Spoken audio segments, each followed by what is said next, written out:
lifestyle in their budget. So with a 7.35% increase on property tax and a potential 3% increase on top of your raises that you're getting, the 3% COLA,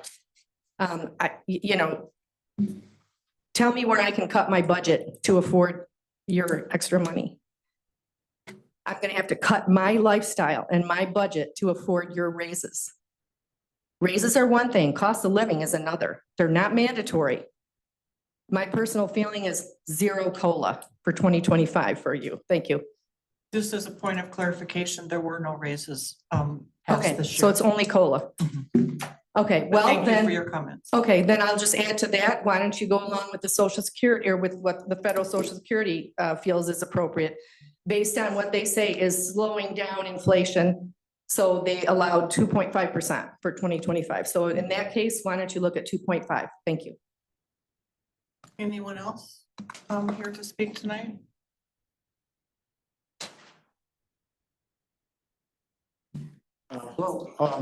My name's Tom Julian. I've lived in Delta Township for over 30 years. I'm a retired environmental engineer. I work for the state in air pollution control for over 40 years. And before you today, I wanted to mention a pollution problem. It's not air pollution, but it has to do with the fluoride levels in the water. I recently came across some new information on fluoride levels that had to do with a class action suit by some citizens groups against the federal EPA. And the judge in the case ruled that the fluoride levels that are normally applied throughout the country are what he, in his words, to quote, he said it was, it poses an unreasonable risk of reduced IQ in children. And this was, this ruling was issued in September of this year. There wasn't much news coverage of this that I noticed. I just saw it on the internet. And the judge also required as part of his ruling that the federal EPA regulate the fluoride levels and that they can't ignore the risk. And that apparently that's what had been done over the years because there were a lot of studies that related to this issue. And the citizens petitioned EPA initially to take some action on this, but they refused to do it, so they had to sue them. And the lawsuit went on for, I believe it was about 7 years. And it seemed like there was a lot of politics involved because fluoridation has been in effect in this country for almost 80 years. It started 1945, I believe, in Grand Rapids. One of the things that, well, what applied as far as regulations and law is the amended Toxic Substances Control Act. And this lawsuit was filed under that act. The judge relied heavily on a review that was done by the National Toxicology Program. It was completed in 2023. And what they found was that higher fluoride levels were, associated with lower IQ levels. So that had quite a bearing on the case. The National Toxicology Program is part of the National Institutes of Health, some of the most highly trained toxicologists in the country. Also, more recently, a couple of weeks ago, the Florida Surgeon General issued guidance recommending against continued water fluoridation in Florida. So that's an entire state that he's recommending that they stop fluoridation. I haven't heard anything about Michigan, but that again was based on this National Toxicology Review and the court case. Also Abilene, Texas, I believe, and a couple of communities in New York are looking at stopping their fluoridation. I did drop off some detailed information packets for each of you at the township office on Friday. So I don't know if you've seen those yet, but you might want to look in your inbox. But anyway, it's too much information for me to go over here. But I would like to request that you consider action on this, either public hearing or however you might handle this type of situation to protect the children and infants, preborn children in the community. And if anybody has questions, I'd be glad to.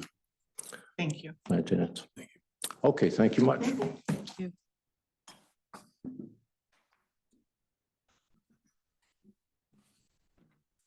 Hi, my name is Cheryl Hedberg. I live at 6124 Wind Charm Avenue.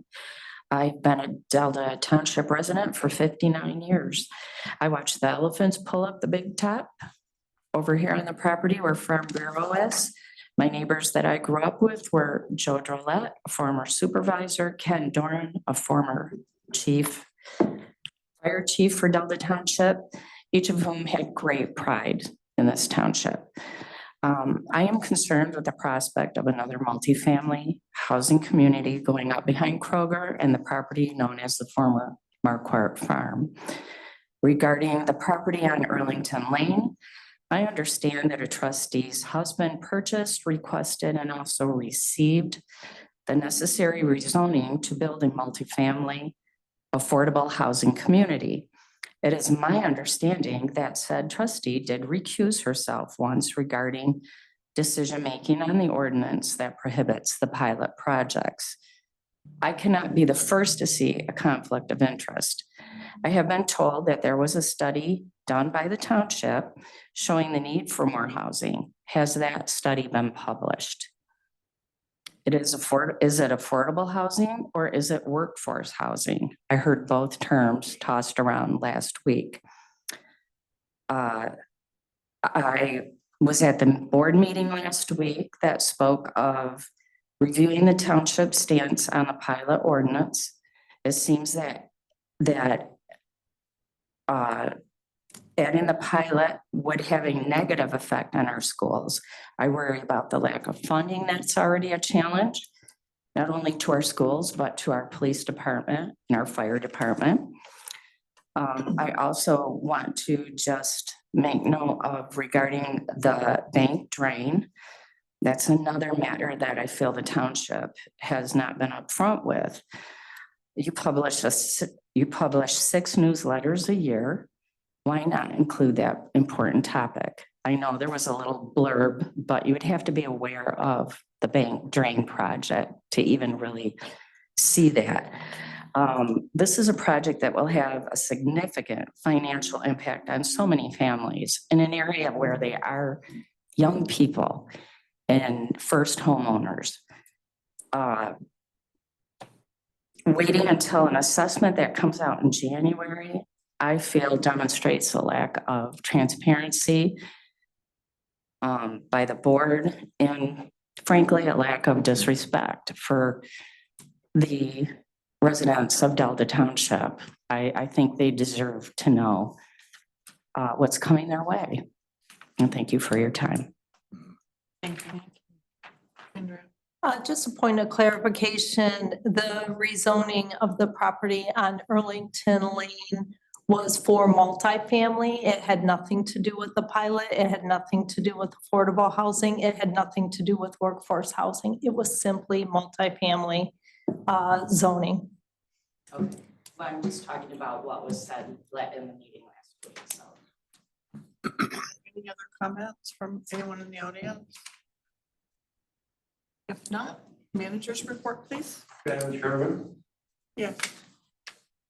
I just remembered. I'm Dennis Dan Blowberry. there. 40 plus years in Delta Township. We're going to be assessed, this is a question, please, for the water improvements, correct? You mean the sewer system?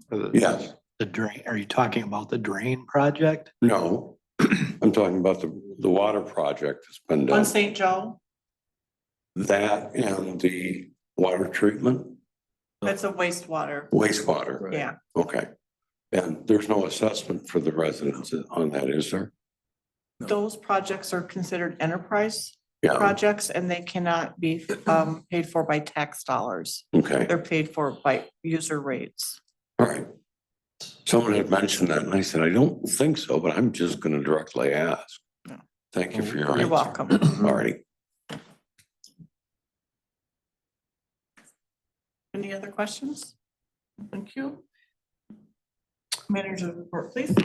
Thank you. Just a couple items. Just want to alert the board. We had a new department assistant start in the manager's office, Angela Matlock. So just welcome her. If you see her, I'll probably have her come to a future meeting and just introduce her. We also had 5 new firefighters start today, 3 paramedics and 2 basic EMTs. So it's nice to get a group of firefighters all starting at the same time. And so they'll spend the next few weeks in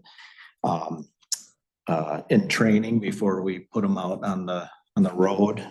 So exciting times. And then also had a request for trustee business cards. So if you need some, please let me know and we'll get some done up. That's all I have unless any questions. I feel like I gave project reports last week, so. Any questions for Brian? Okay, thank you. First up on our presentations tonight is the bank intercounty drain update. Evening, everyone. Good evening. I'm just going to get my presentation shared up onto the screen here.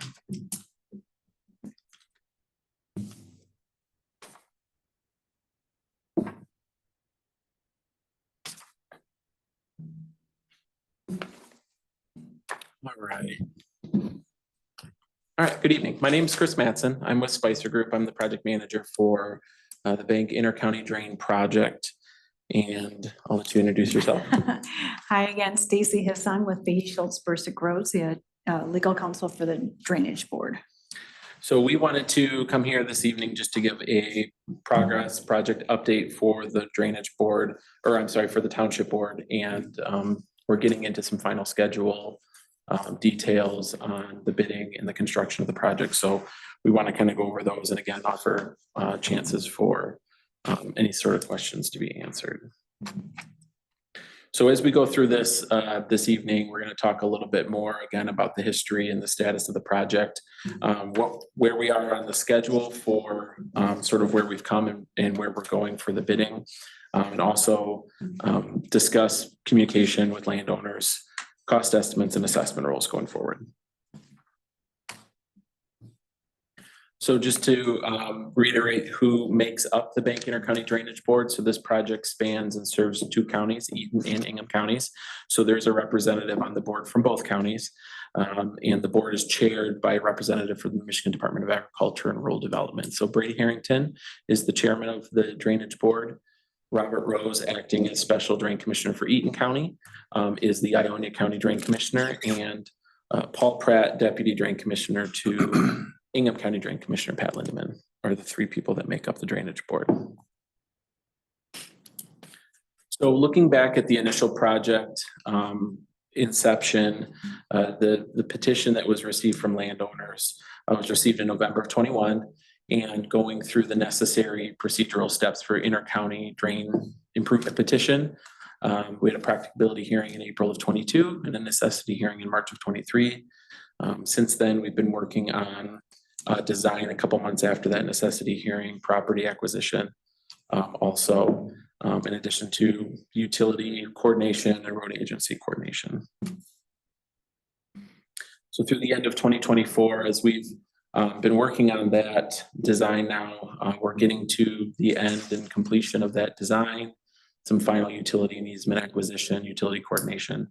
But we will have final plans available for bid to contractors here after the new year. So as we get into final project bidding schedule and looking at the remainder of items here up on the screen now, these are some of the procedural items that we're going to be in place to have the project advertised for bid and the day of reviews held, which are different days. And we'll go into those specifically for different parts of review for property owners to come in and see more information in more detail. So first thing that we're going to hold is a day of review of drainage district boundaries.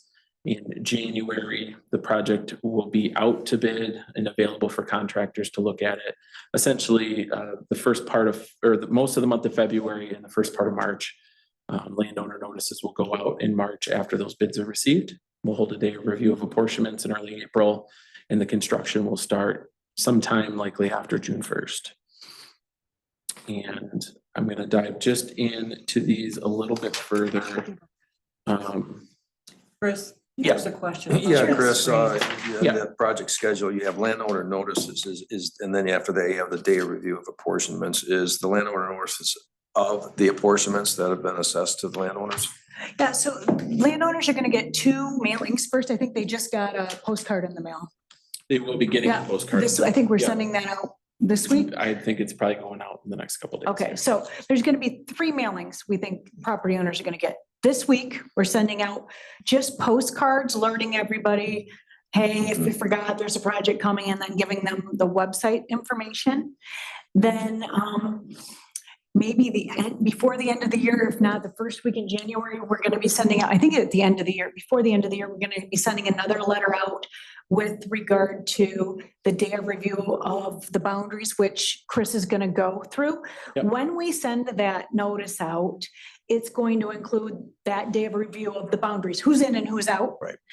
But it's also gonna include, we're going to have a webinar the week before to go unpack in excruciating detail what a review of apportionments are. And then it's also going to include information on a constant contact sign up for property owners. So that notice is gonna go out end of the year. We're gonna have the webinar first or second week in January. The week after that, the day of review of boundaries. Then the process, so that'll be the second notice. And then the next notice will be with the actual assessment amounts.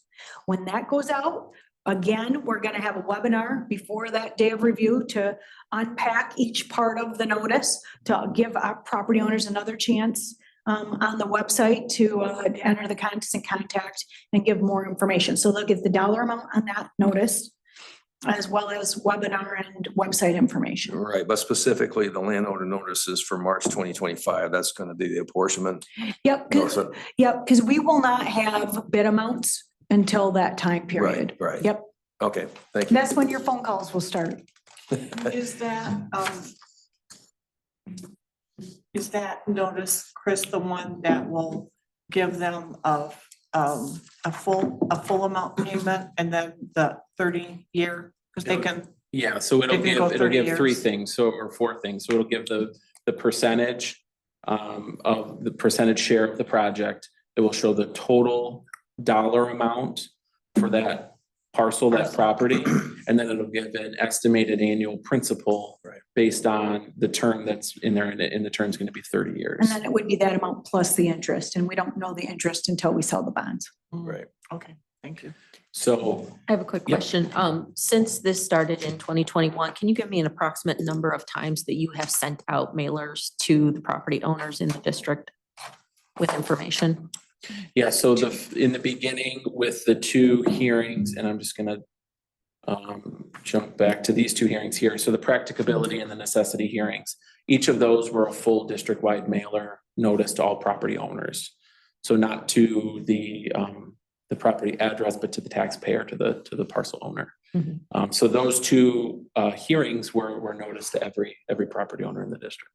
So in addition, you'll have 3 more. Correct. Okay. Thank you. Or is that it now? Yes. Yes. Wanda? I was just gonna ask, will these dates that you just listed be put on your website Yes. in advance? Yes, we're making extension. We had a great meeting with Delta Township staff who provide us a lot of ideas that we're gonna start enacting. And a calendar of events is one of them, once we know the specific dates. Great, thank you. Yeah, there's a lot of detail that'll come with the actual construction schedule, but to start, all of the hearing dates, all of the webinar dates.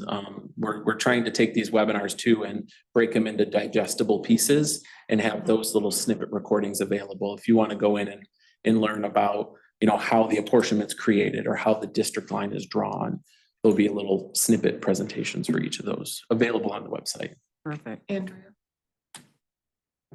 Did you have a question? No, I did not. Oh, okay. Thank you. Okay, sorry, but thank you. So the day of review of drainage district boundaries will be a notice that goes out toward the end of the year. This is going to be a day available for property owners to come in to review the final boundary as it was determined. Now, the boundary was last revised in 2019. There was a district-wide mailer for that. However, there have been some tweaks. There's been a little bit of development and some road projects that have changed some of the drainage. So for the most part, that line that was set in 2019 is not changing. There are small areas going in and going out based on projects. And we need to get this set before we can actually do the apportionments, because if the boundaries change or the acreage change, that changes the whole assessment rule. Yeah, the assessments are largely based on acreage. So if not necessarily the acreage, not only the acreage of the parcel in the district, but that percentage of the whole. So it's not just lot width, it's also depth, It's square footage? Yeah, the size of the parcel in the district and how it's used. Is it covered over with hard surface? It's a There's a runoff, multitude of runoff-based factors. consideration. Yeah, you just answered my Okay. question. Yeah. Okay, thank you. So the day of review of districts will be in January. That it'll be a public hearing. It'll be from 9 a.m. until 5 p.m. Staff from the drainage board will be available as well. I mean, Stacy and I will probably both be there all day, and other staff from our offices to answer questions, explain the process. And essentially the purpose of that is to update that drainage district, the watershed boundary, which is the special assessment district for this project. And so we think it's really important. So a day of review is different than like a 188 hearing where you come in, you hear things and then it's over. It's from 9 to 5. And so there's no presentation that you do. It's just a property owner comes in, they go to an engineer's station and we can answer questions.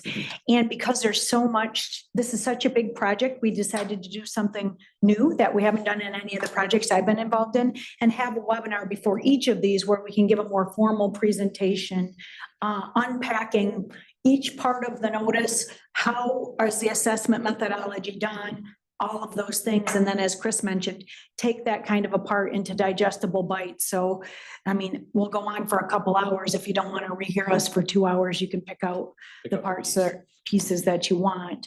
And we'll do that for each hearing, having some of that information online for people who can't make it or want that, and then decide if they want to attend the 9 to 5 hearing or a portion of that or not. Another thing we're working with township staff on is finding a location, a public location to hold the hearing, which I think is required. Yeah. We'd like to have it here in the townships just so it's accessible and simple to attend. Typically, historically, days of review are held in Charlotte, and we feel that would be an inconvenience if we can find a township facility. We've held the previous hearings at Waverly High School, which to be in the high school during when school's in session from 9 to 5 isn't gonna work, so. No, so we're working with the township on finding the correct location, so. Does it have to be a public building or can it be a business that has a community room? We've used community rooms in the past, so as long as it's not an individual residential dwelling and it meets the Open Meetings Act requirements, that'll be great. If we, the day of review, the who's in and who's out hearing at the beginning of January, I don't think will be as widely attended because it doesn't have dollar amounts. So if we can't find a site for that, we may have that in Charlotte because we have another hearing going on that same day. But the day of review of apportionments, we really want to have in Delta Township if possible.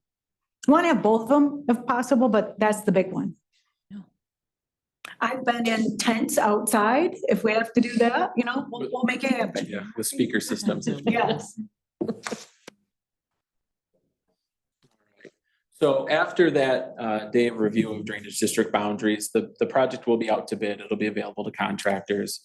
Essentially, it's being bid in 6 divisions or 6 phases or sections.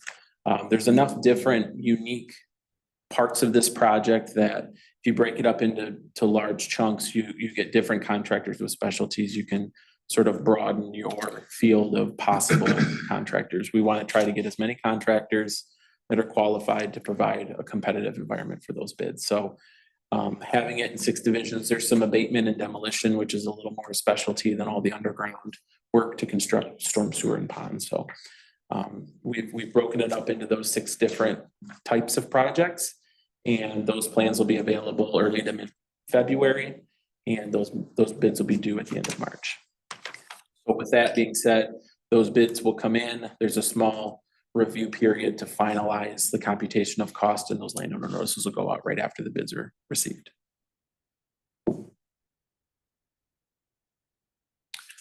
So then the day of review of apportionments is the second day of review. This will have another notice in the mail. This will be another notice to every property owner.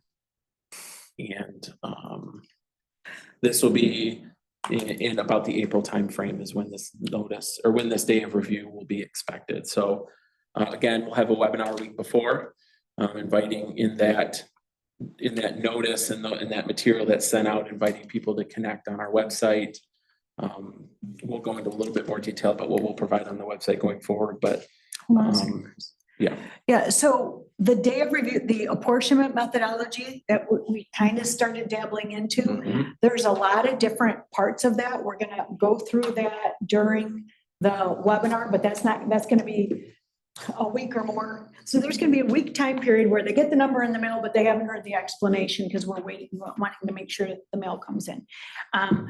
There's many different factors involved in that we've proposed. And so to the extent the township board wants, more particular information than is on the website, we can definitely do that, but we can let you know that the main factor, as Chris said, is acreage, and then land use is another factor. And what we're really looking at is what's called impervious surface. So the more parking lot rooftop you have as a percentage of your parcel, the higher per acre that your parcel as assessment is going to be.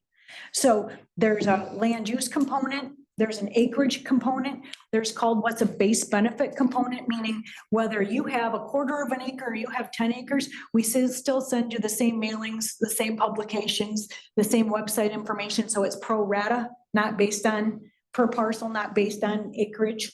We're taking in consideration on-site detention. Are you detaining property yourself? We're taking into consideration how many drains service you before it gets to the main drain. So it is an extensive, we've spent a lot of time on this to try to get it as fair as possible, and there are a number of different factors involved.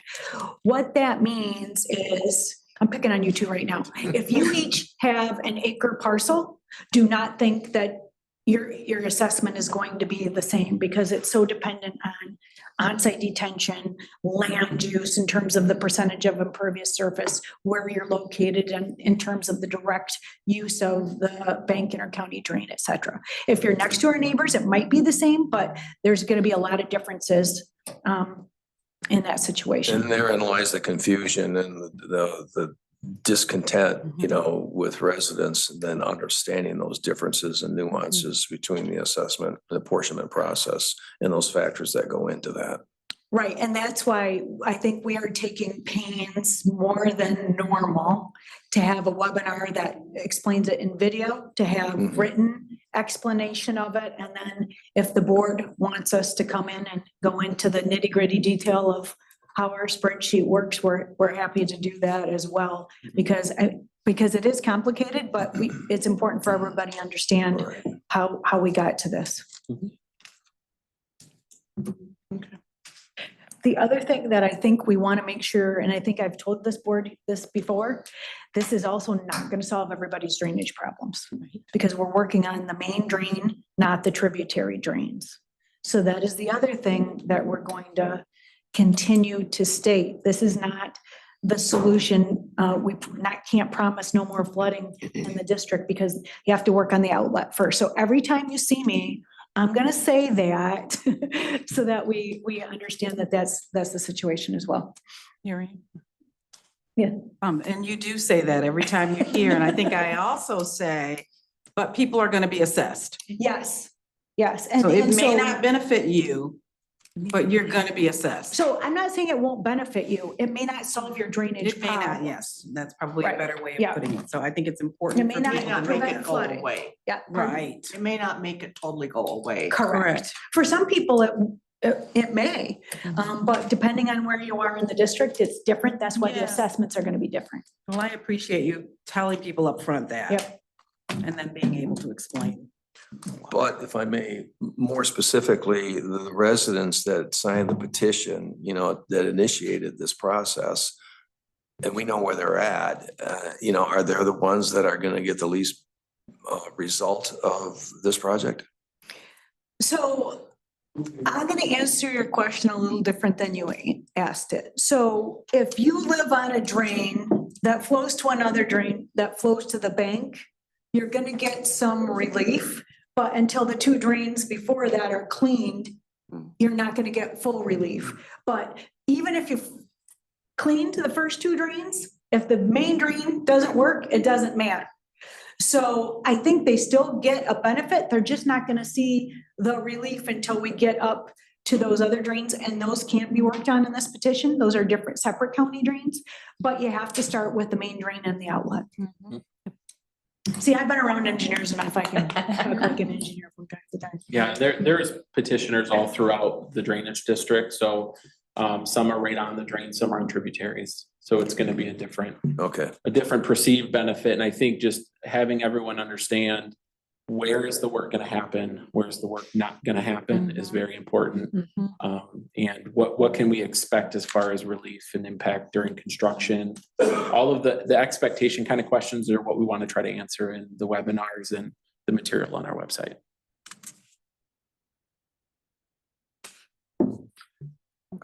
So landowner communication, as Stacy mentioned, a postcard mailer with just a link, a connection to our website where all of the information is going to live.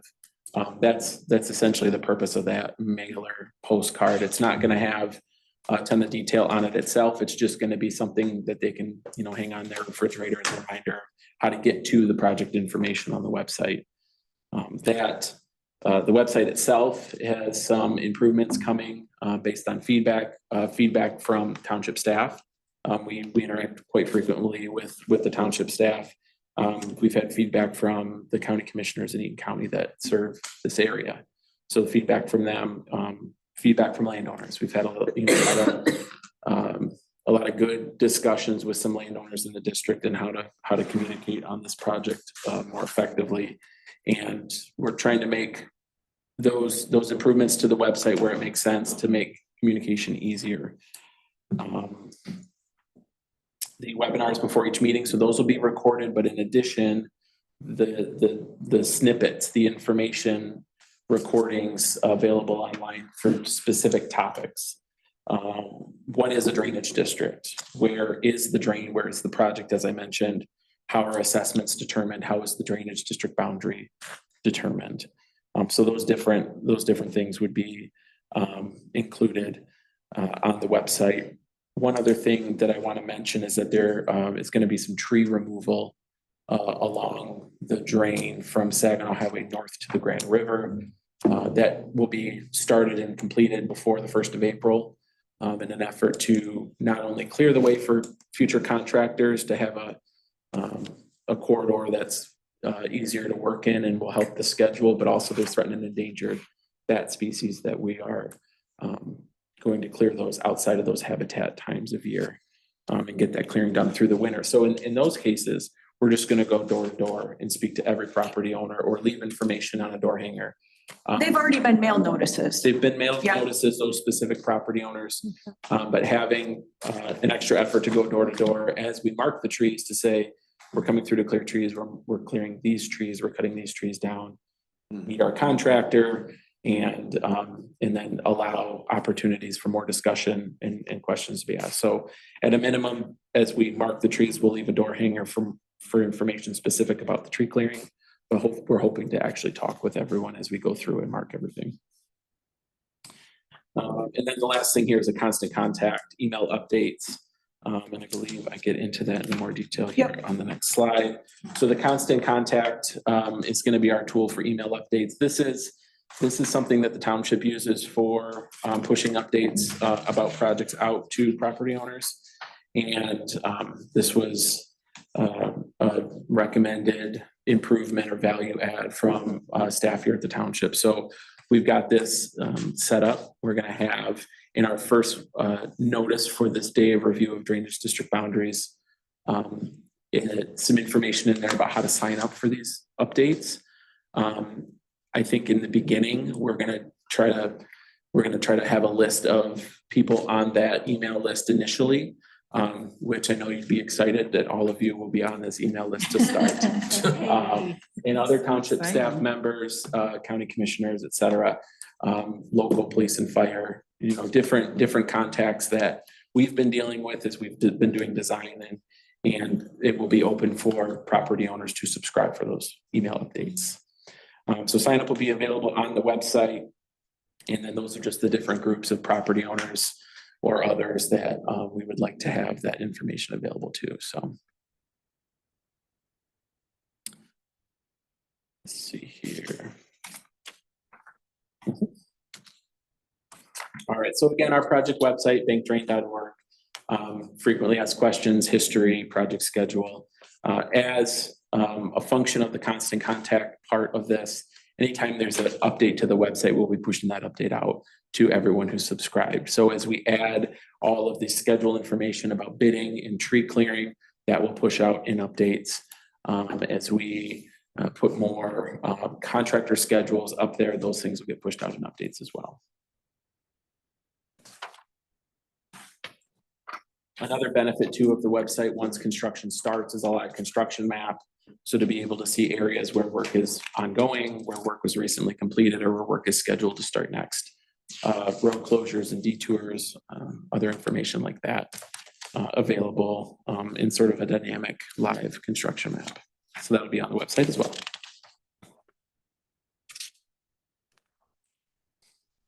So the cost information, and this is just to reiterate some information we've provided in the past. The estimated cost for the project is $60 million. We did receive an apportionment from the state of Michigan to offset funds for the entire project of $5 million. That was applied for by Eaton County and is going to be applied to the whole project. And the $60 million estimate isn't going to change until we actually get the bids. Then we'll have a solid number. Mm-hmm. Did I hear you right? You said the $5 million is applied to the whole project? Off the top, yep. Okay. And is it the board that selects from the bids? When the bids come The in, who makes drainage the board? selection? Yes, the lowest responsible bidder. Right. And like you said, 6 different divisions, so 6 contracts. Yeah, contractors will have the ability to bid on any or all of the divisions if they want to bid on 2 or 3 or all of them. Some contractors would be able to do the whole project, but we allow that, and it sometimes can create some cost savings and some schedule savings. We also did something unusual and we have a separate bid just for the pipe, not through a contractor, but through the pipe suppliers. So that there was less for the contractors to have to bond. We think we'll get a better price that way. And they don't have to worry about, is the price of pipe going to increase over time? Because it's a multi-year period project. And so I'm pretty excited that that's a cost savings to the district. Has the pipe supplier already been confirmed then? Those bids haven't gone out yet. Oh. Yeah, they'll, as we confirm Yep. all the final quantities, that's, and you know, a schedule on those bids with what the quantities would be for pipe. Okay. All right. So the assessment roll is gonna come from each county. So the Eaton County assessment roll, following the apportionment between counties, which hasn't been set yet, will be what Eaton County is gonna have to divide up between the different entities that are included in that assessment roll. And those entities are the county itself for benefit to county roads, the township for benefits to public health, and MDOT for benefits to state highways. Those all come off the top, and the remaining percentage of costs left would then be spread through that methodology of benefit to the property owners. And then preliminarily here, the percentages, and this again is information we've brought before, 17% to the county based on road runoff, 2% to MDOT based on road runoff, and then 25% to the township. And this isn't 25% of 60 million, it's 60 million minus the $5 million grant, and then whatever Eaton County's percentage is, somewhere between 92 to 95%, I think. And then that would be what the 25, 2%, 17% is off of. So just the Eaton County portion of the total. Each county has to hold their own day of review for their own residents. So the Intercounty Drain Board, once it sets that apportionment between counties in a final computation of cost, kicks it over to each of the counties to hold those days of review. Just real generally for my benefit and any board member in the audience, you know, how are those percentages determined? Between the counties? Yeah, the assessment roll, you know, the 25% for Delta Township for public health. Okay, so the percentage between the counties is voted on by the Drainage Board, and a lot of it's based on acreage between, and parcels between the Ingham County and Eaton County. The Drainage Board will decide that. That will probably not happen until January, the percentages between the counties, after the day of review of boundaries, because we don't know how much acreage is going to be in each county yet. And then 17%, so I'm going to give you a very lawyer-like answer, sorry, is based on a road runoff formula in Administrative Rule 14A of Section 14A of Public Act 51, where it's a mathematical calculation that MDOT has devised for calculating what the benefit to county roads, city streets, or state highways is in the state of Michigan. We tend to follow that. And when we did the calculation for the County Road Commission, it came out to 17%, which is much higher than a normal drainage district for the percentage of county road in a drainage district. I'm used to seeing those numbers more at 5 to 10%, but in this situation, it's 17%. And that same mathematical formula was used for MDOT, and their percent was 2. For the at-large percentage for the township, those percentages are based on public health. There is no mathematical formula for that. In my practice, I see them anywhere from 5% to 50%. As in terms of what an at-large percentage can be, depending on the county and the type of project. And in working with the drain commissioner, the number we've used for Delta Township all along has been 25% for Well, this would that project. methodology be available for review? So like I said, exactly the opposite. There isn't a calculation that is based on public health, and there's a wide range that's involved in that. So it's somewhat arbitrary is what you're saying. I'm saying there's a range, and that I wouldn't use the word arbitrary. We could probably find some consistencies with other projects of this nature as to what the at-large assessment is. But I don't think any county in the state of Michigan has a calculation that they use to arrive at that. For public health. Yep. Just to be clear that this is actually a portion that the taxpayers that don't reside wholly, actually, if you think about this, if this is gonna be at large and, you know, the General township's fund paying money. for it, actually, the people within the district, the drainage districts are gonna be paying portionally a little bit of that as well on top of the direct assessment that they're also, That's correct. you know, given. And then there are people who are on the opposite side of the township that are being assessed through the payments that the township has to pay at large to the you know, the That's debt, accurate. that debt service, if you will. That's accurate, just That- like in that do Carrier not- Creek. That do not get any runoff benefit at all. So just to be clear on that. Yep, just like for Just Carrier to Creek, further- yeah.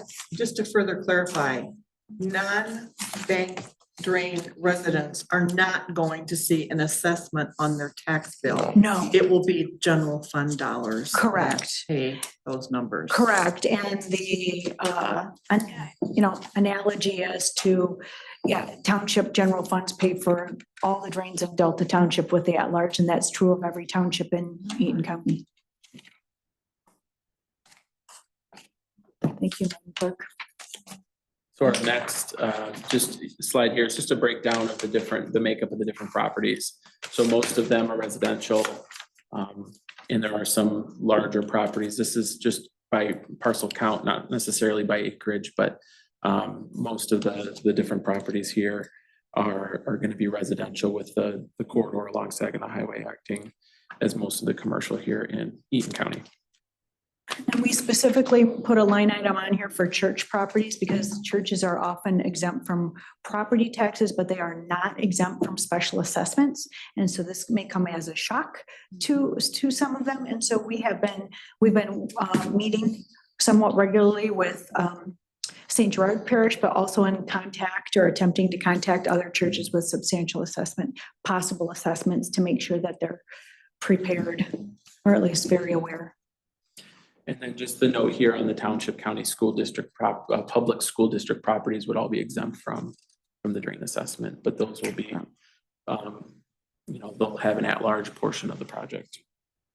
And then we get asked questions often if I have a veterans exemption or any other type of exemption, those are not applicable to special assessments.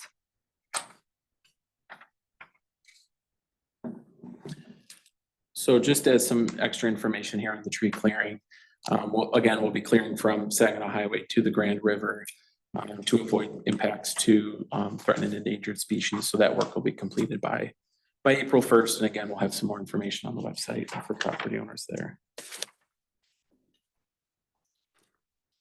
The last bit here is just on some of the specifics of first year construction, just to provide some information for what to expect that first year. The abatement and demolition of the large former school facility at 4300 Saginaw will be day one division.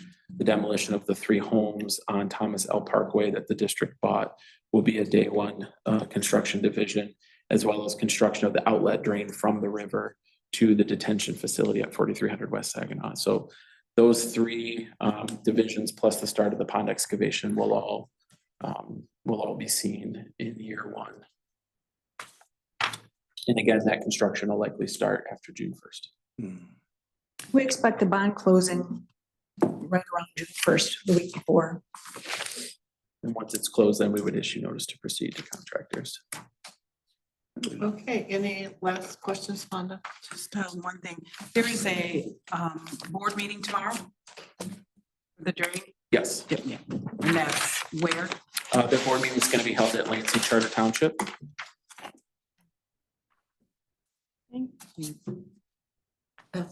I would just like to say, as a communication professional myself, that this is phenomenal, what you are doing to communicate at every single stage. And I think at this point, if people aren't getting the information, they're ignoring it in some way. So I think that's wonderful. And also thank you to the 2 of you and your teams for being partners with us in helping us understand this and be able to answer questions from our residents as well. Thank you. Thank you. One final question. Yes. On the abatement and demolition of 4300 West Saginaw, when is the rendering of the site plan in its final form going to be viewable? Are you speaking on the construction project or for the property resale?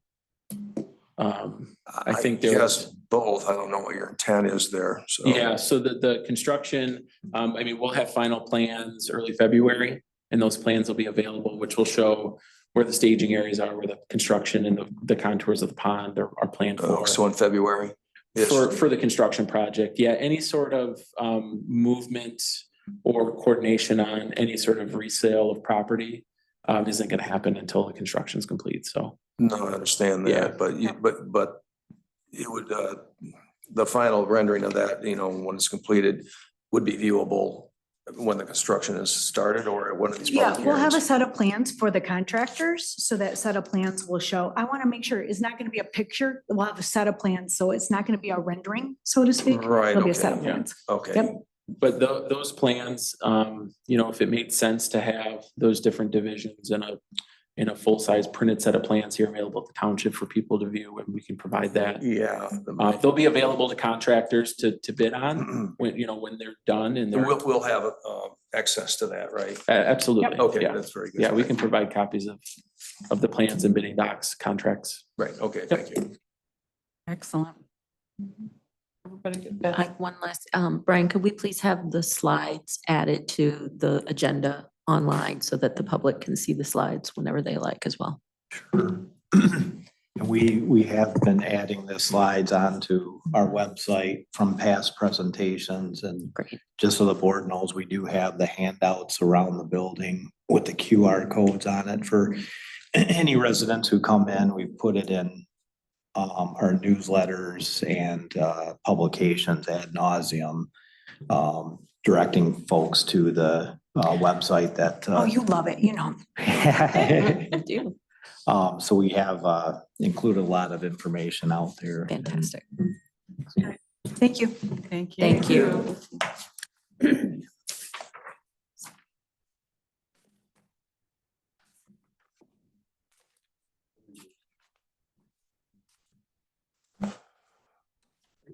Find my agenda again.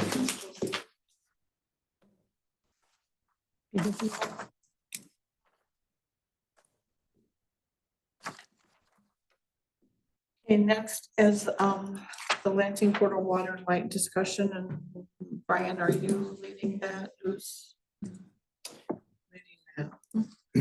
I can lead it. I think board members are just aware of comments made by our representative, Bob Worthy, and I think as a citizen to the Lansing Charter Commission. So I passed those out to board members. I know there were some different feelings on those comments. I know Commissioner Worthy said he'd happy to come provide an update at a future meeting, but didn't know what the nature of the board wanted to discuss regarding those comments. I'll start off. I watched the Lansing Charter Commission meeting, and I saw Bob get up and make the comments. And what surprised me is that he had shared a handout with the commissioners. And I thought we didn't get a chance to see that.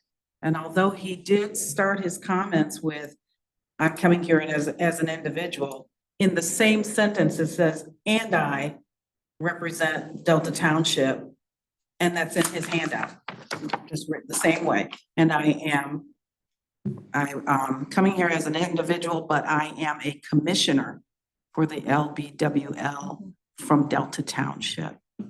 And so it just raised an eyebrow, because I just think that anytime, it just gave the appearance that he was speaking on behalf of us. And I had not heard of what his comments might be or his position. He took a position. I certainly didn't have an opportunity to decide if they should be voting members or not. That hadn't come before the board. And so I'm not finished, Mary. So, yeah, so that's what concerned me. And then in his document, and you all know this, he shared a term that is very difficult. He said that he felt that he was being treated like it was discriminatory based on where he lived. And so he went on to further describe discrimination. And it just wasn't appropriate for that particular situation or issue. So I just asked Brian if he would first get us a copy of the comments, because I didn't have them and he did, and to share them with the entire board. And I wanted to find out, because I wasn't here, or maybe I was when that appointment was made, but it was made by this, I don't remember if I was here, is what expectation do we have of anyone in that position? What did we share with them?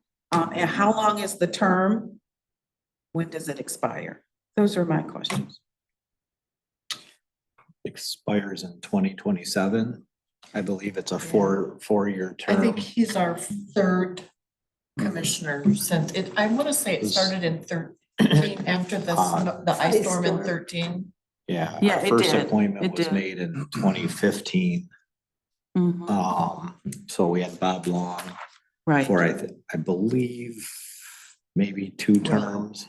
Well, Oh, William, Bill. Yeah, he had sorry. retired from MTA or somewhere. no, he Okay. is retired from actually Public Service Commission. MPSC. And then we had Larry Merrill for 4 Yes. years. Yes. MTA. From MTA, and then Mr. Worthy. Can't hear him. We have a hard time hearing you. Sorry, I'm sure the audience can't hear you at all. sorry. Mary reminded me before the meeting to speak into the mics and I forgot. Okay. Do you want to repeat what you just said, Brian? So that- Sure, we appointed William Long in 2015. I believe he served 2 terms, and then Larry Merrill, and then Mr. Worthy. Yeah. So your next action, you were going to meet with him to talk about this? I was Brian? awaiting direction from the board. Typically, how it's worked in the past, they've attended the meetings, they've brought, come back sporadically and given the board updates. It's been something in the past, they haven't given a ton of updates. Oftentimes, we're aware of what's going on at the BWL. But they attend the board meetings. I guess there hasn't been many issues other than the franchise fees or franchise agreement that have come up where board members really engaged. I think that they typically will ask questions and whatnot as part of the board. But we've not had extensive discussions as a board on certain positions to take on BWL policy, so to speak. I'm not sure that they can ask questions in any different format than any general person attending the meeting. They don't sit with the board. Right. They are, and I believe Delta Township and maybe Meridian have a set position in one, and then I one is think- rotating. I think it's Delta has East one, Lansing. East Lansing has Oh, it's one, East and Lansing. then Meridian, Delhi and DeWitt, I think maybe have the rotating one. Rotate, yeah. We do have Brina here from Board of Water and Light, if there's any questions from the Board of Water and Light behalf. One of the things that Brian and I had talked about before, nothing to do with this, it was a mild discussion that we had for future discussion. This is something we should talk about in the future, kind of thing that we hit on once in a while, and that is that we have set updates, like a quarterly or a semi-annual update, depending on what the position is of someone representing. So E-Tran would do, let's say, a quarterly or something before that, if there was a need be, but there's some system for it means you have something at a meeting, but at a committee, of the whole meeting at some point on the committee whole agenda, that we would rotate, all of, I think we only have 3 positions that are the board, Do you where know the if board the actually other- appoints. Do the other municipalities send someone outside of the board to serve on this? I'm trying to go back and think, I believe one of the issues when this was set up was a recommendation that it not be a board meeting, that it not be a board member. I think that it's set to be community members, just like BWL's members are. Well, they have a round You might- table of business. I would love for Brianna if she could, because that's was my Clarify other that. question. Are the other municipalities sending someone from their board to? Are they sending an elected person Yes. versus a community person? Yeah, they're all community members Yeah. that are on the Board of Commissioners. Mhm. From as the non-voting members, municipalities. From the municipalities, yep. Much like Mary Clark said, there are Board of Commissioners, voting members are average citizens that are appointed by the mayor and approved by the council. So same with that. So, and everything Brian Reed said was right too. It's East Lansing, Delta Township, and then a rotating seat. And the rotating seat's at only a 1-year term. Okay, and our person is not in a rotating seat? Nope, he serves For the a 4-year term? term. Yes, yes. And to clarify, they do like you guys sit in the dais like this. They sit in the U-shaped, but they're just like over to the side a little bit. And they can participate in asking questions throughout the meeting. They just don't get to vote. And do you have written policy of that? What they can do, what they can't do when someone comes to the board new? Do you have something that you hand out to them? Yeah, that's a great question. I'm not as involved with the Board of Commissioners, but I could find that information out and ask and get back to you. If they Okay. have like an orientation, I guess you could say. Because then the ancillary question to that is, do we instruct them or have anything written down? I think you alluded to this. What is our policy for how we are represented by this person at the BWL? This did come up with East Lansing as well, that they didn't have like a particular reporting structure as when they should be hearing from their person. And also felt like they maybe weren't getting as much updates as they wanted. So I think that would be a great thing to place on you all, is if you want a certain amount of reporting from him. I think that'd be a good thing, but we're accessible as well, so you know that.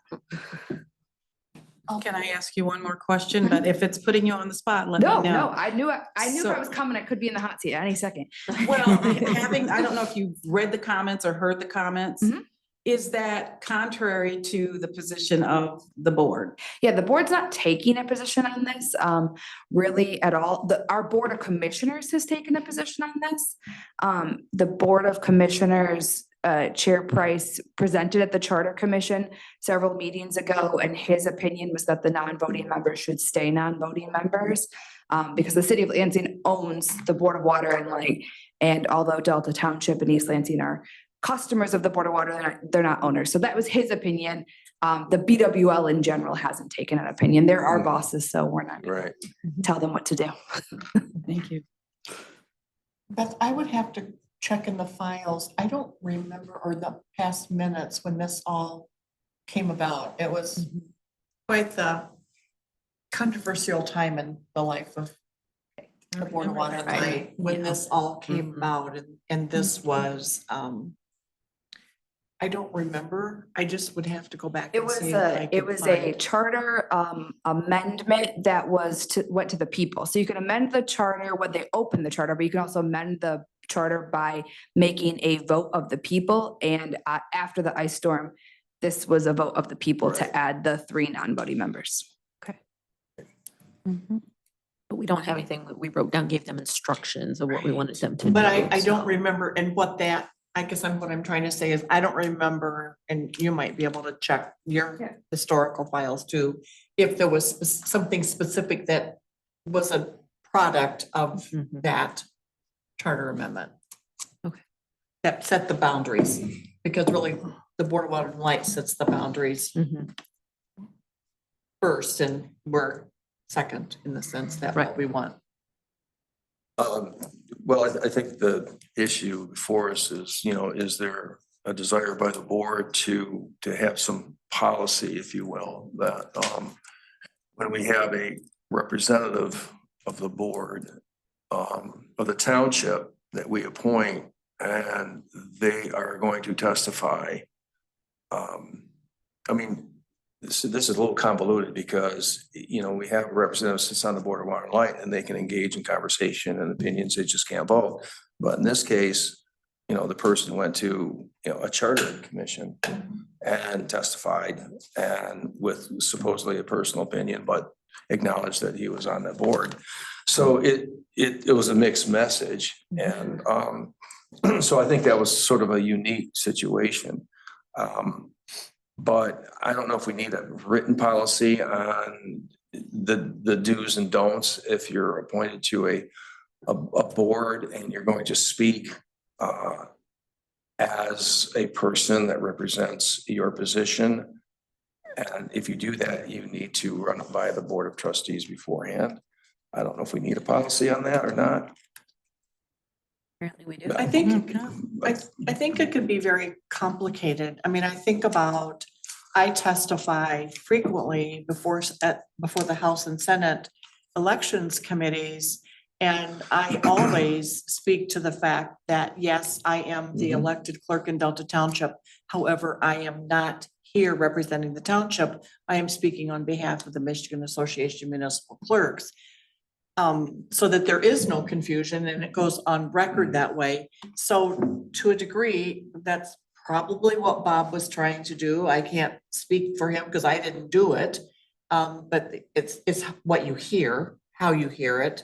But to a degree also, was there a word missing in the explanation?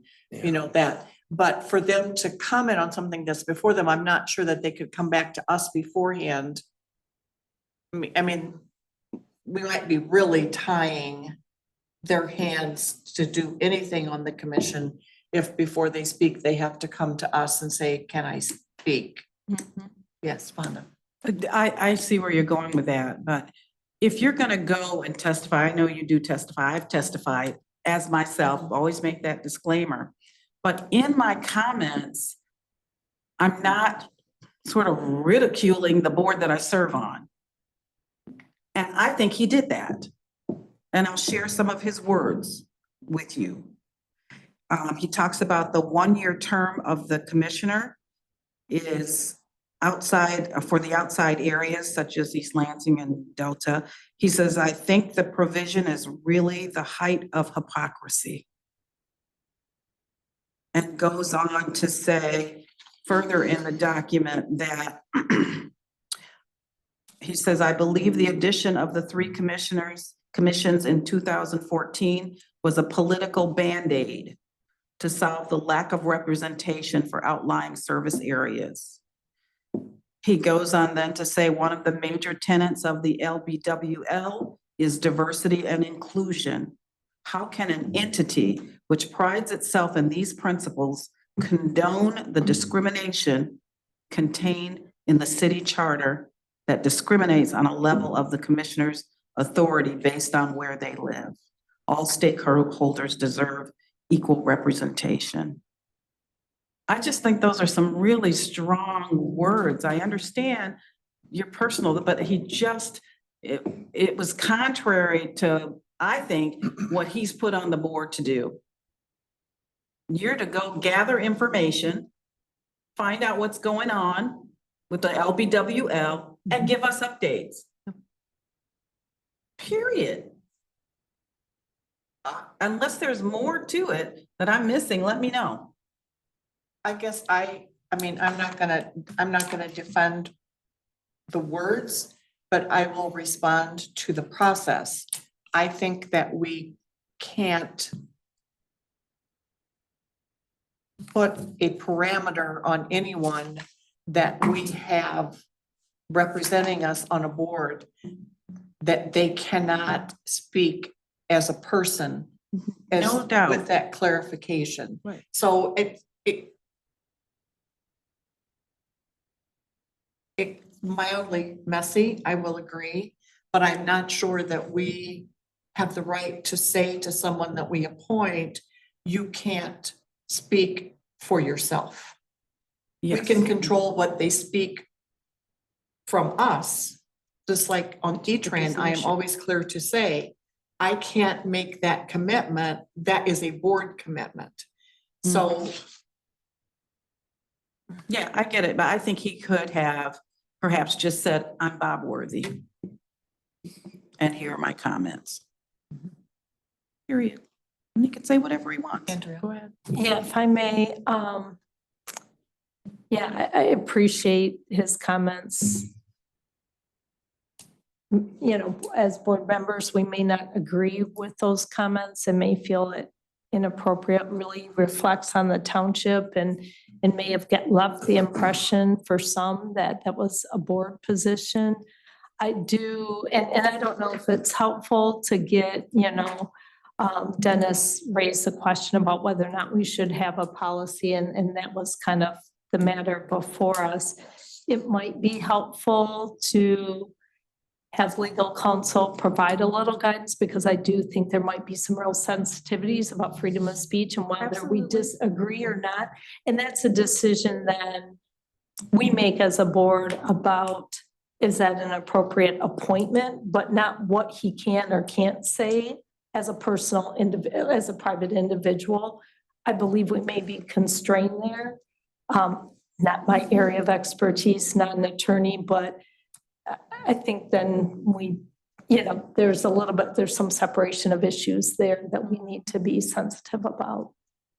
But I do agree with, in kind of as an expansion of, in theory, with both, you, Fonda, and you, Dennis, that a orientation needs to happen when we appoint someone for an outside position that's a citizen representing us, or even as a board member. Right. That you are not in a position to speak on behalf of the board and always have to monitor your presentation in your words to not imply that you're speaking on behalf of the board. That orientation, I think, is something that Brian probably should have with each appointment. I don't know that you don't, but I'm just saying, before they go to their very first meeting, they should. Great idea. Yes.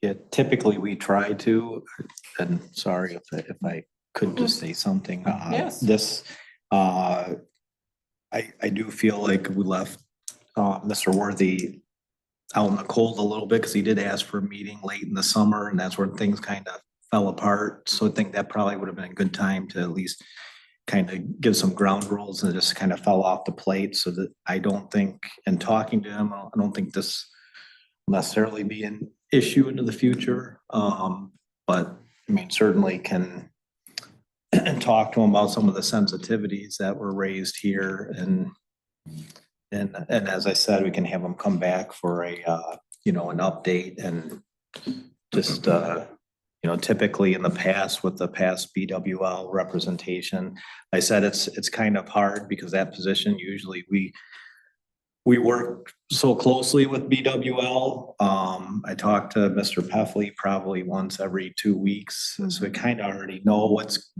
going on. This is kind of, I say, kind of a one-off. This is where the Charter Commission is actually looking at the BWL stuff, or will be. I think that's coming up, where they'll be specifically discussing the BWL. So, you know, I think that was, he looked at it as a, you know, spot to make a comment. And Well, I think just to be clear, we're not saying that Mr. Worthy cannot speak as a citizen on his own, of course. The concern is statements that are made that could be interpreted as the will of this board without our leave, without our prior knowledge and consent, without a majority vote. And I think that that should be made clear to anyone who represents us on any board, including us ourselves, that you know, he is there to represent us, to bring information back to us, unless we specifically give him something to take to the board as a representative. And this was not a Board of Water and Light meeting. This was a Charter Commission meeting. So that was outside his scope of what we appointed him to do.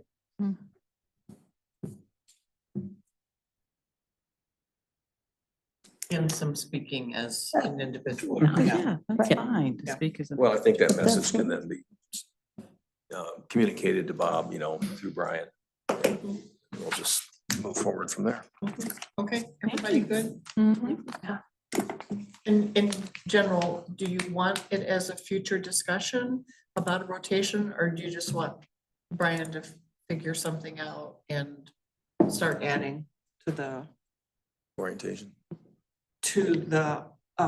presentations Yeah, to put our it on the board rotation reports, when just we look at it. whatever, figure it out, Yes. and we don't have to take any action on it, we just, it's like consensus, to we the would like to rotation. start doing that. Okay, cool. And now, there was a request to put cost of living back on the agenda, and it is here, and I don't know who's gonna speak to it. Karen. Yeah. So here are my thoughts and. Here's the memorandum. And I wanted to include it as also the policy. I'll wait till everybody gets one. You want to include it as a policy? No, I'm gonna wait till everybody gets one. And then I'm gonna go into my points. So we've already approved this memo. Correct. And in the policy, we've approved the policy, which I've also included. And this has been budgeted already for fiscal year 2025.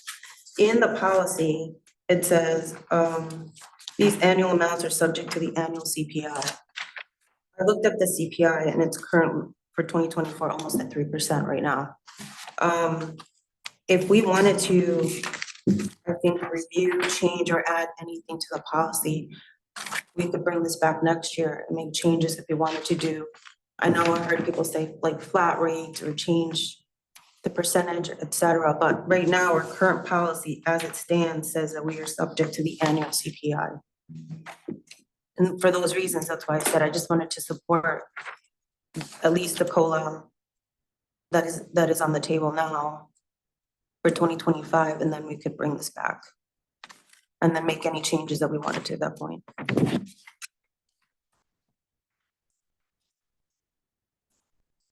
Questions, comments, concerns? Well, I'm a little confused about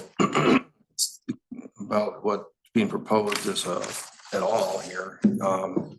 Whether, the policy or, we established every 4 years what the base salary is. And we've done that. We did that in March, I believe. No, that's what it says. So, and then in our policy, we have, annual cost CPI increases.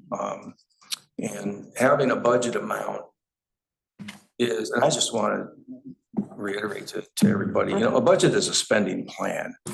And that's all it is. Okay, it's not written in stone. But because there's always additions and subtractions from a budget throughout the year. But every year we do a COLA, we're amending the policy, by resolution. If you look at, what we just did for staff a while ago, and it's right in this policy. It says the board members may change any or all of this policy by resolution, and we do that through the COLA resolution every year. So I really don't know what's before us, what the proposal is here. I was saying that I just support it. I was trying to say that I support the COLA as it stands right now. If we wanted to make changes, to the, like I said, to the policy, or if we wanted to do, because that is what we're currently using is the CPI to bring up that percentage. And typically I've seen that it's a percentage that is used for COLA. So either we have nothing for the board members across the board, or we need to bring it back. I wanted to open the discussion. I just didn't want to leave it tabled. And I just wanted to see where everyone's headspace. Just for clarification, it wasn't tabled that night, so this I'm is, sorry, yeah. this is a reintroduction Yes, of the reintroduction. conversation.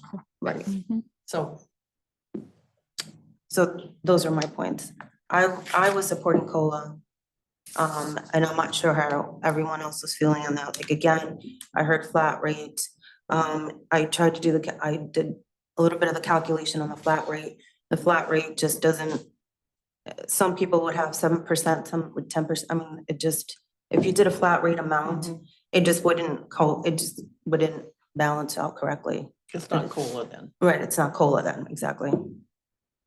So, I mean, either we call it COLA, we call it, I mean, we can't call it flat rate because right now the policy says CPI, so we need to, I don't know, just want to look at it.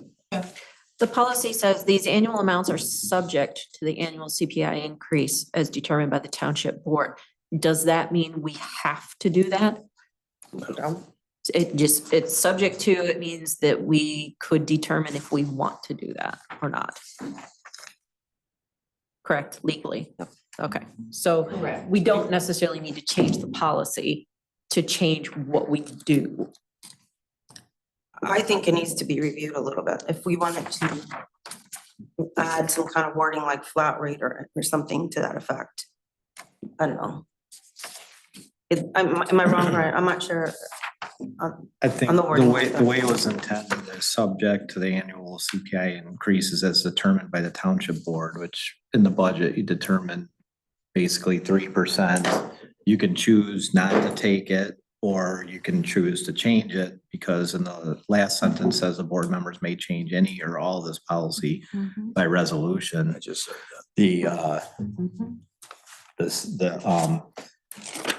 the state act just says you cannot reduce the salaries during a 4-year term until Okay. the year before the term. But even though we budgeted it, we still had to have the other motion. We had to do that for employees even, not just for us. Right.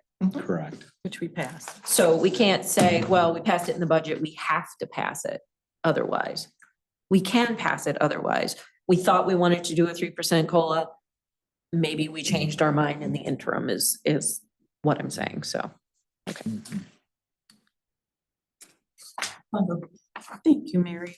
I was wanting to look what a flat rate looked like, because I just think when you're exploring something, you have an opportunity to look at it in many ways before you make a decision. So what I was thinking, because we had some strong conversation the last time this came up, that maybe there might be a fairer way to look at it. So if it's a 3% COLA, and that creates a total pot of money, a total spend somewhere along the line. At the bottom of it, there's a total spend. And take that total spend, whatever it is, and divide that by the number of board members. So we're not looking at it as a percentage. Every board member gets the same amount of money, period. That's what I was trying to run through my mind, because it was so challenging the last time we had this conversation. It was uncomfortable. So I'm trying to find a way in between. So I don't know what you call it, COLA or not, and I want to be considerate of Karen because she did bring this back up. I think it's important to her. For some, it may not be as important, but I want to recognize that it may be important to some. I do want to recognize that. And so if maybe there's a middle road to get to. So let's say the total spend of the 3% for 7 board members, is this what it is? Is $4,935.32.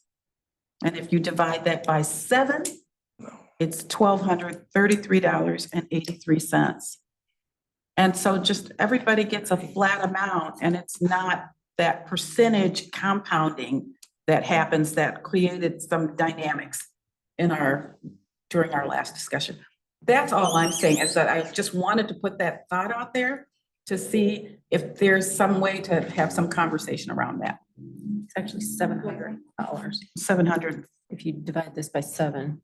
It's not 1,200. No. It's $705.05. Sorry. Yes, Andrea. I'll just reiterate what I've said before. if the board, if we as a board or any board members have an issue with the differences in the salary of the different positions, I believe that is one conversation that we should have and anyone can raise and talk about what might be appropriate. A COLA is a cost of living. And if you, so trying to use a COLA, and it's not a COLA, to try and use the basis of a COLA to create equity in the compensation of the individual positions, I don't think is appropriate. We need to adjust those salaries as we feel appropriate, whether up or down, they're all paid the same. We all get the same as a board member. Obviously, Mary, different role being a full-time clerk as well. That's one decision. And then COLA is a cost of living. If you don't give the same percentage increase, you effectively, someone who gets less than that percent actually gets an effective cost of living cut annually. If your compensation doesn't keep pace with inflation, you get a cut. I just think they are two very distinct policies that we need to address separately, and trying to use the cost of living to create parity or equity, greater equity within the differences of positions and what they're compensated, to me is just not appropriate. We need to adjust those base salaries as the board we determine is appropriate and do a COLA or not, but not try and manipulate a COLA to serve a different purpose, because it's not a COLA then. Your opinion. Thank you. Yeah. Yes. Dennis? Well, I appreciate your argument, trustee Coscarella, but nowhere in our policy is the word COLA mentioned whatsoever. All right, what's mentioned is an annual CPI increase, a consumer price index. It doesn't even say what the percentage is. And the percentage is the base amount of what you may call it a COLA, but it doesn't say that in our policy. All right, and I don't defer, but I don't agree that, you know, doing a flat rate is a method of trying to reduce someone's salary. It's not that at all, because the salary we established back in March as the baseline, period. And as I said then, I didn't think it appropriate to reduce a sitting board member's salary if in fact the duties of any board member have not changed. And the thing that I was concerned about, and I brought this up as far back as 2016, and 3 board members weren't even on the board then. And it had to do when we made up for a lack of any increases because of the Great Recession and all that sort of thing. And I saw then a potential of a growing disparity when you do compounding of salaries. And the same thing exists, you know, in other parts of society and other compensation things as well. And so I brought it up way back then, and it's continuing to exacerbate and compound, and to the point where when you look at similar positions, and it's about positions, it's not about persons or their performance whatsoever, that, you know, you compare Delta Township, and I can't justify it. I can't justify the disparity of what this township pays for a couple of positions in comparison to, you name another township that's better than Meridian, for example, or the county itself, the county. And so what's the methodology then that we address that? If you agree that it's not in line with similar, though not perfect, comparables of other positions in the surrounding area. I don't know any other way to do it, okay? And it's not a cut to anybody. anybody.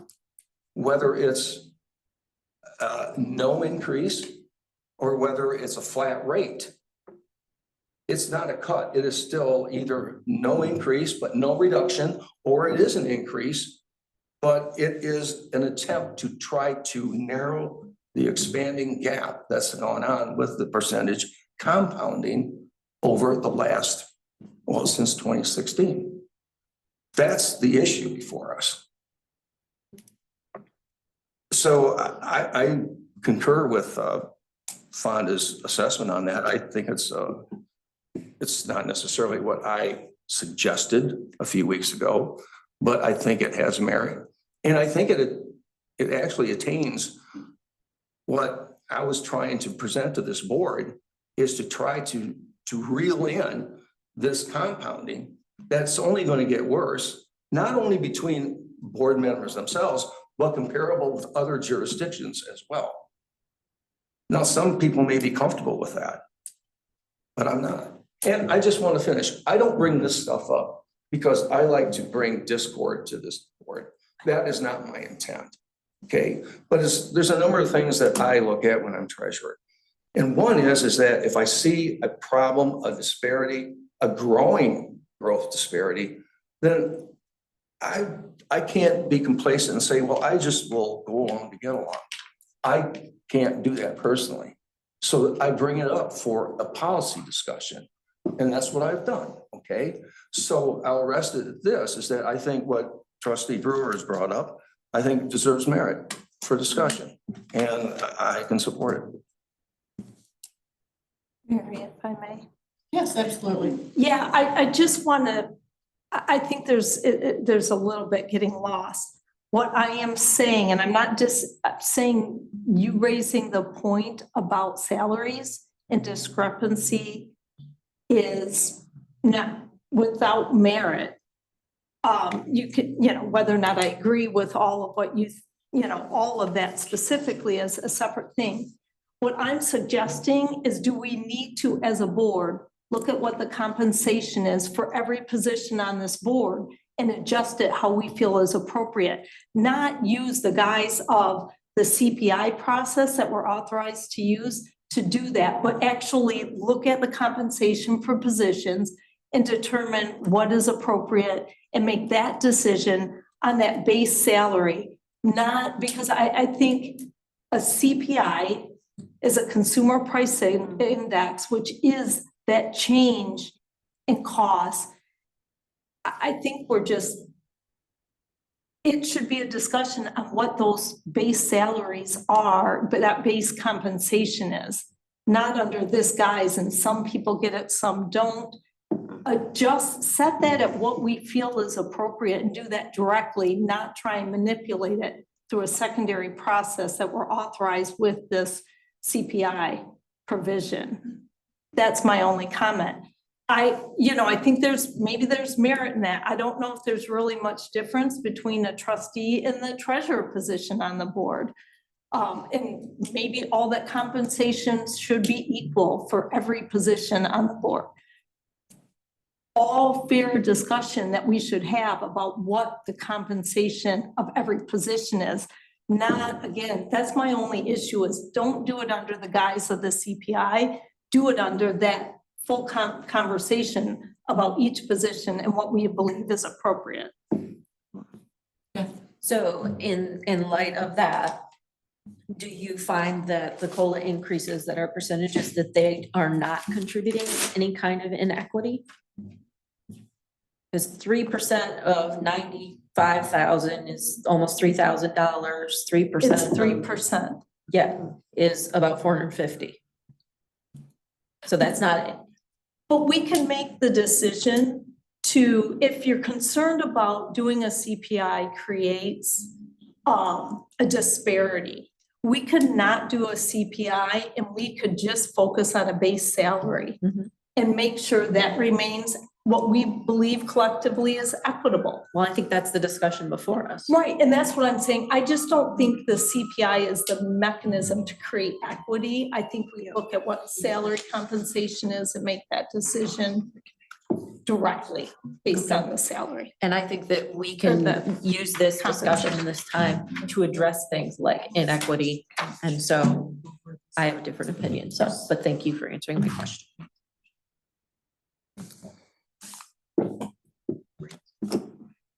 So just point of clarity. When, by township law, we must set salaries for a 4-year cycle. So that happened in March and it passed unanimously. Right. So if you want to review that, That's not what I said. then I'm not sure what you're saying. I said, looking at the COLA and the way we do that is one way of addressing inequity. And that is the discussion that is before us right now.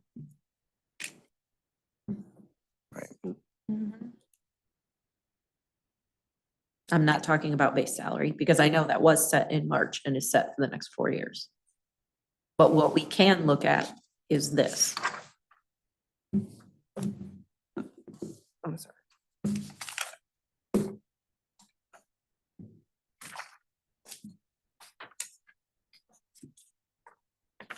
I'm sorry, what were you saying, Beth? Say that again? What is it that you're, what is your point? So I understand, I'm sorry. We are having this discussion initially brought up by Right. Treasurer Fedewa to address inequities between the growth of the salaries. And because you have to set the base salary every 4 years, we did that in March, that is finished. If we want to address inequity as brought up, then what is before us now is to look at the raises that we're going to give ourselves, essentially, whether that's cost of living and CPI, whatever it is. Any more dollars, cents, pennies that we give to ourselves, we can look at, is that promoting equity between the positions, or is that increasing inequity in how the positions are compensated?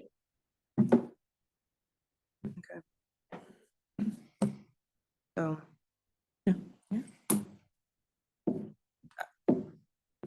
I don't think we've gotten anywhere, so I'm not sure where we go from here. Well, what do you want to do? I mean, I was trying to support some type of,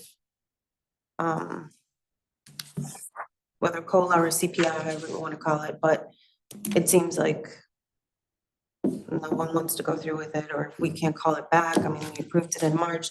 I'm not really sure where we stand, honestly. I don't know if we've already set the salary, so we're done. So I guess, are we done? Are we like not giving ourselves a? Yes. Well, Karen, I think you placed this on the agenda, which is fine. You have every right to do that. But I think there was conversation of there's 2 different ways to look at it. So Right.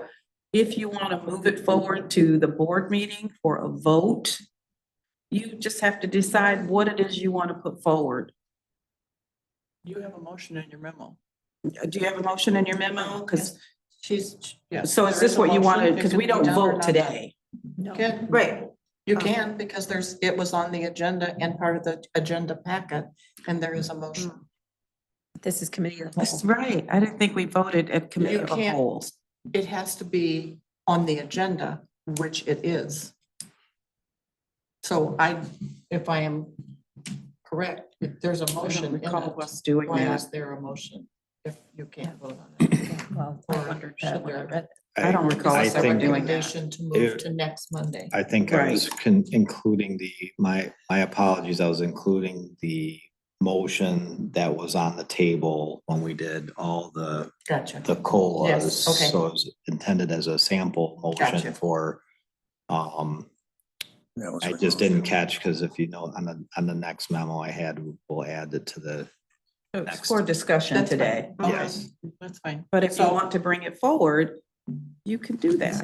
Let's just bring it forward and then we'll just figure it out once and. And well, people vote however they want. Exactly. It's on the floor So- next week. Yep. Yeah. Okay. We good with that? Everybody good? Yep. Okay. And we have board committee appointment discussion. It was requested that we put this on, and it's timely because we did have a couple board appointments that had expired. So there's 3 specific committees or commissions that the board appoints somebody from our board to serve on. One is Tri-County Regional Planning, one is E-Tran, and one is Zoning Board of Appeals. So as long as I was here, the supervisor, I think, has served in the Tri-County planning since probably 2008. E-Tran, I believe Mary has served on, it used to be Howard. And I think you took that over in 2018 or 2020. I think 2020. And then ZBA has, since Andrea has been on the board, due to her experience on the planning commission, and I can't remember, were you a planning commission? You were on the ZBA as the planning commission member as well? No, I was not. I only served on the planning commission Okay. prior to being elected.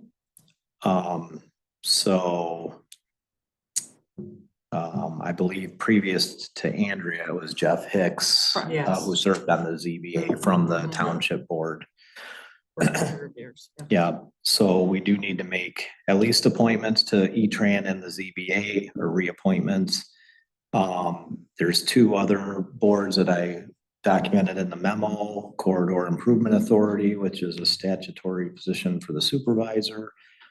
And then LEAP, which is in their bylaws, I believe, that it's a supervisor or mayor of the community. Then we have some other ad hoc committees, such as the Community Awards, Juneteenth, the Board of Water and Light, General Managers Roundtable, which I believe Trustee Brewer is on, and the local advisory group for the CIA, which Treasurer Fedewell was appointed last meeting. Brian, so for the Tri-County, aren't there 2 seats that we get on that board? Not 1. I believe there are 2. There are 2. Can you double check that? Um, I think 1 was just filled by Ken, but 1 was left vacant. yeah, I will check. I was not aware of I was gonna that. say, I don't get anything from Tri-County except for supervisor. Yeah, I just thought I read that Nor would you somewhere. if he's the only appointee who appointed himself. I mean, if you look at the, Well, the board appointed him. yeah, well, he nominated himself. Okay, and if you look at the attendance and the Tri-County website, you will see that there's a vacancy for Delta Township. And there's been a vacancy there since I've been on the board for 12 years. In addition to Ken? Yes, Mhm. addition. So I thought there were 2. I will confirm. I was not aware of that from a Tri-County. Usually they're very good. I don't know that they would let us allow us to have an empty delegate for that long.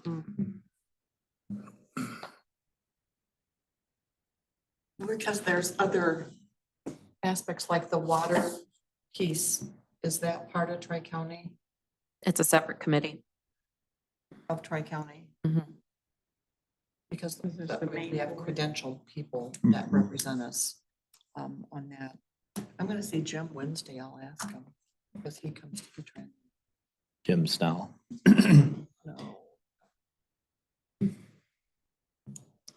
Well, in any case though, I mean, Mhm. in the case of Tri-County, they're going to be meeting in January and we'll have no representative of the board at all come next month.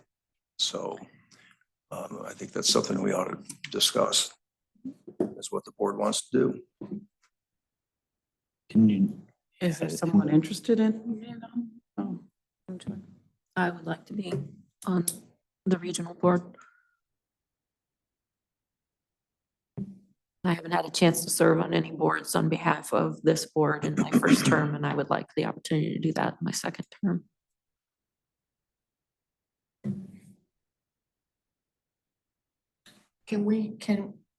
Are you on Tri-County? Mhm. So that you can clarify Yeah, what positions. is that in the actually are. bylaws or is that in the?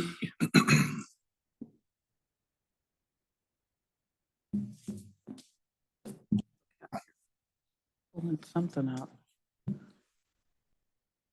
Won't come up. I know. There are two positions. I think you'll find the document that I referred to in the minutes of the last meeting they had.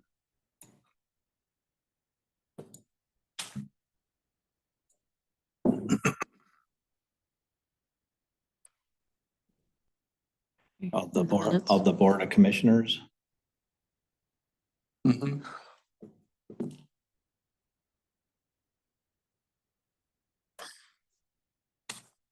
From 11/21. That wasn't just because of No. Ken's resignation.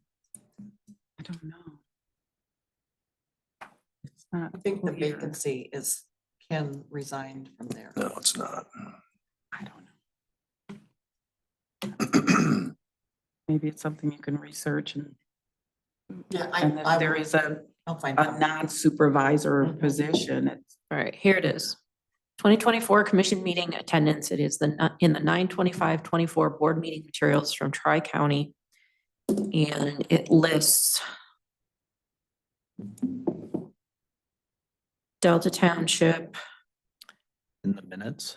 Yes, It's the attendance. that's the attendance.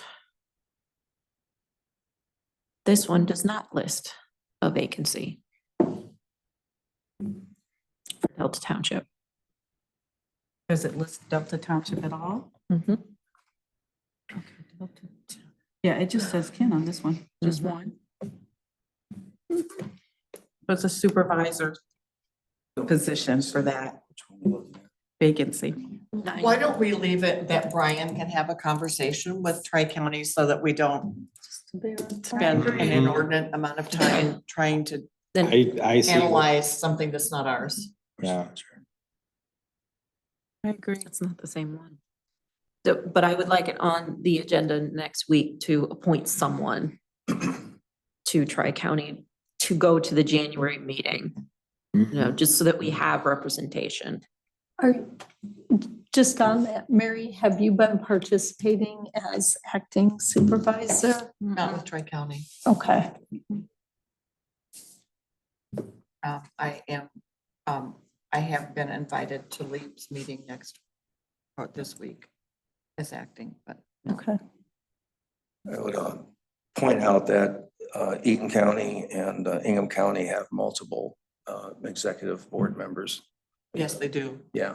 But I think the counties are different than local jurisdictions. Now, the city of Lansing has more than one too, so. Yeah. I don't know if it's population driven. I don't remember. At some point, we had a conversation about I that. don't know. But I haven't hard copy. but we'll of that. have a conversation to Okay. have some clarity for next week. Okay. Thank And you. the same thing with E-Tran. Mary, you're on E-Tran. Is that something you desire to continue or is that something Yes, that's open to others? I'm vice president and our vice chair and their chair did not win his election. So they're, So I'm not getting any I don't think it's- connectivity. we're in the middle of some major regional things. I don't think it's in the E-Trans best interest to Yeah. lose Getting both their connectivity. chair and their vice chair at this time.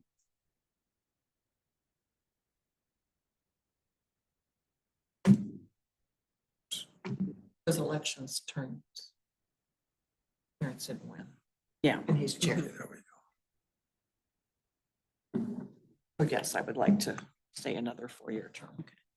And so do we need to go through a formal process of reappointing Next you? week, Okay, so yes, it's, it has to be in the minute. okay, It good. has to be an action, yes, Wanda. Nice Re- way to do it that way. Resolution. Just like we do our own boards and Yes. commissions appointments, it's just like that. Okay. So if there's any that are coming in the zone board of appeals, that one has expired too. It expired in November. Yeah, So we typically need to attached. do another Yeah. reappointment, or if there's somebody else who wants, or I don't. If there's others that are interested. I personally would support Andrea staying. It is a critical, They're all critical, Mary. well, this one, we don't get to undo what they do. No, I know, but we can. And it's nice to have The experience. ZBA can lead to litigation against the Yes. township. I get that. I get that. So you'll bring those appointments, it sounds like those are the most urgent ones, to our meeting next week. Okay. Thank you. Again, those are, I think, Fonda, your desire was to have a conversation about what township appointments are made to committees, but those are really the three main ones. The other ones are all statutory or ad hoc. So. Yeah, I think when I was appointed clerk, I was already a member of the Community Awards Committee because I was a founding member of it, and so it just continued. Yeah, that's one of So interest to me. I've expressed that for the last 3 years. So, but that's not an action the Right. board takes, but Oh. it's just, my knowledge, the board has never taken that position. It's just evolved. So your So how does interest. one, I who think makes you the need to decision? say that the board, the committee says like, we've never turned anybody down. That I've been I trying to get didn't- on it for 3 years. I wasn't aware of that, so, yeah. Yeah, okay. So I take it I'm on it. Great. Thank you. You're welcome to the work because it is I work. don't mind the work. Thank you.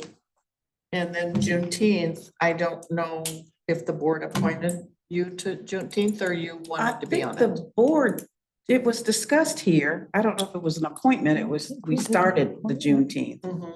So anyone is Mhm. welcome to join it. Right. We definitely need people who are willing to do the work. And the BWL General Managers Roundtable is an appointment that the board makes. No, I was invited by BWL for that. That's what I'm saying, Yeah, that board. yeah, that board, Yeah, that not board. this board. Right, this Yeah. board. So It didn't come it's through their here. thing and it's their appointment. Okay. Right. And MDOT, we just did, that is a board appointment, and we did move that, so that one probably should move up under the first set of things, just for Yeah. clarity, because we did make a formal appointment to that. Mhm. Does that make sense, Aaron, or whoever's doing this master? Mhm. Thank you. And then the others are supervisor directed. So those will be. Nominated. Statutory. Yeah, Yeah, those will be filled by the interim or the Yeah. appointed or Right. whomever. And I don't know if you want to include, just for awareness and on this list, if it helps, but for example, I am appointed by the Eaton County Board as a Delta representative on the Eaton County Land Bank Authority Board. Just But like, that's a Eaton It's a County separate- appointment. Yeah. That's the Delta board, you're the Yeah. Delta board representative, or you're No, a Delta I'm the Delta resident? Community Okay. Representative. just like Lauren, H. I can't think of H. Lauren, I just call her Lauren H. I know. She is appointed by Eaton County to be Delta's rep on the road commission. Say that again. I didn't know that. I didn't either. Lauren H. H. Oh, yeah. Chaz White. AITCH, Grant, or however you say her hyphenated name, Mhm. was appointed by Eaton County Board of Commissioners to be Delta's seat Right, on right. the road commission. Right. So that was one of the ones when Brian and I were talking that would come back and talk to us on like a semi-annual basis or something. You know, that we've never asked her, so no rating of her not doing something is that she's never been asked, but I think that's one of those things that it would be nice. We have no authority over her, but to Just extend to- the invitation for her Absolutely. to do an update. I have also volunteered and been appointed to the Materials Management Planning Committee for the county, which is brand new. The first meeting is January 14th. And that's, you know, recycling and that kind of stuff. Thank you. And before we get off busy board. topic, I found the meeting attendance 2024 commission chart here, and it clearly shows a vacancy under Delta Township, so it's right here. That's fine. We'll have the conversation. Yeah. Thank you, though. So everybody good with where we are with this? Andrea, are you interested in continuing? I am. Okay. Thank you. All right, so we'll find out what the status is with Tri-County in terms of how many seats there are and move forward.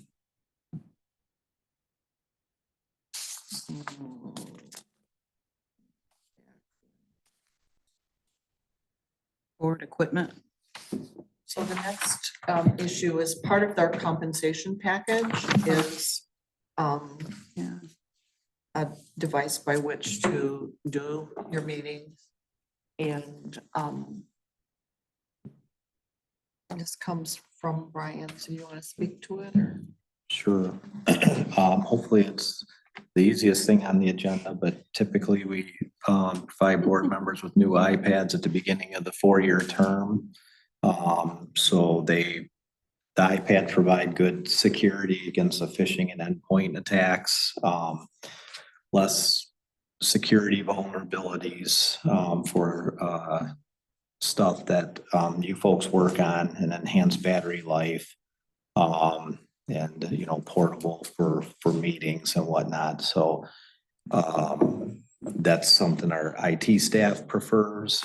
But Dave is ready to make the purchases for the new board. And I don't know what the lead time is for new iPads, but I know he's wanting to get going on it, so put it on for this. Everybody good? Comments, questions? Dennis? Personally, I do not like Apple products. I've said that consistently, and but I will acquiesce, you know, on behalf of the township. And once again, I'm using an iPad. I much prefer an Android, but I will. In your singular world, thank you. Yeah, I know. Sounds good. Thank you. Okay. And let me see, is there any, is there, back to my agenda? Any other questions or issues anyone has? Yes, Dennis? Yeah, before we leave, I just wanted to share with the board a concern I have.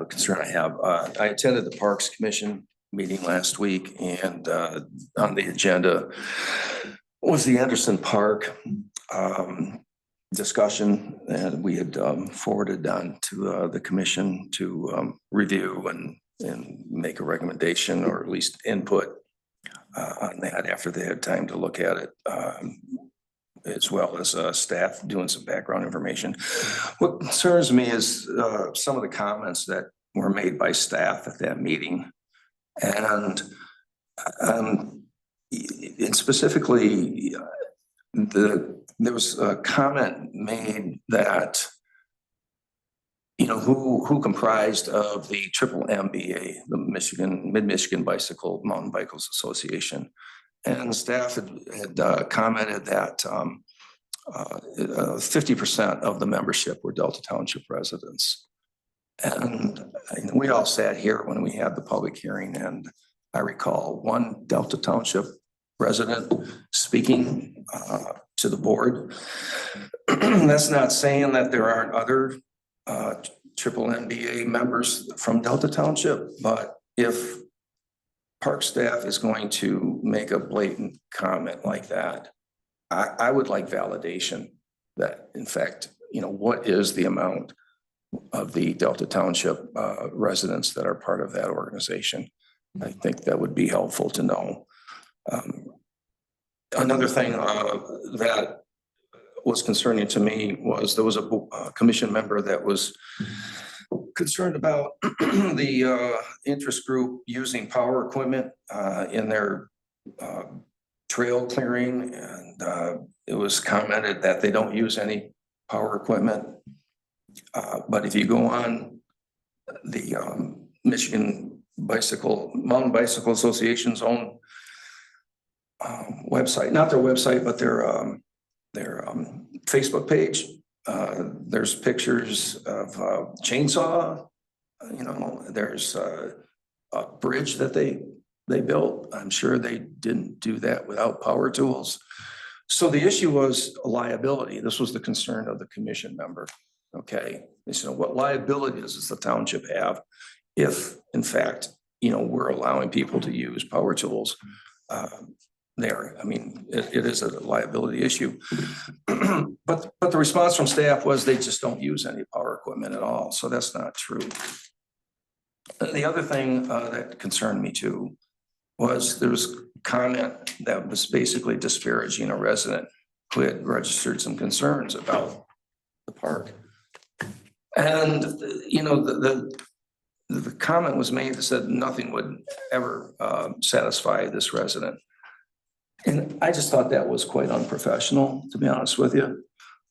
It tends to poison the opinion of commission members hearing that from staff. And I do recall, excuse me, that there was another resident that had expressed concerns and testified too. Her name was April, if you may recall. So it wasn't just one resident. But I just think that sort of coloring of the language and responding to either questions or offering up information that maybe or may not be supportable by facts needs to be checked.